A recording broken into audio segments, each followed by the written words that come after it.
Zyrtar të lëvizjes vetvendosi janë duke u bërë presion deputetëve të LDK-s, ka thënë Anton Çuni nga kjo parti. Sipas Çunit, edhe ai është kontaktuar nga vetvendosje, por që fokusi është e 2 deputete të LDK-s, pa pranuar të tregoj emrat e tyre.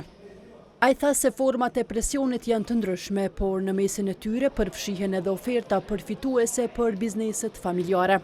Mbetet në diskrecionin e atyre që vetë të deklarohen.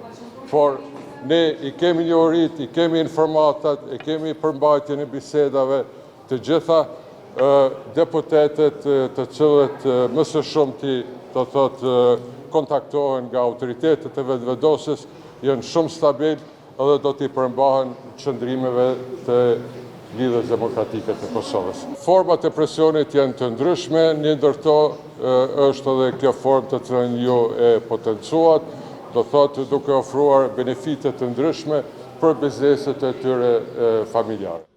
Kontaktimin e deputetëve të LDK-s e ka vlerësuar krejtësisht normale deputeti vetvendosjes Dim Albasha.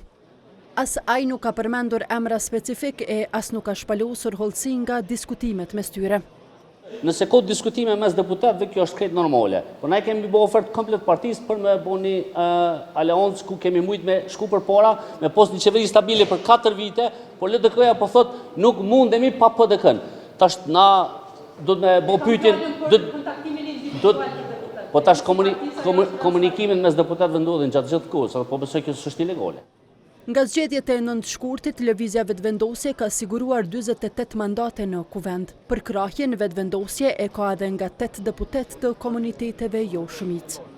Por pavarësisht kësaj është 5 ulse larg sigurimit të shumicës së thjeshtë, prej 61 votave, atësa së paku u duhen për votimin e kryetarit të kuvendit e për zgjedhjen e qeverisë së re.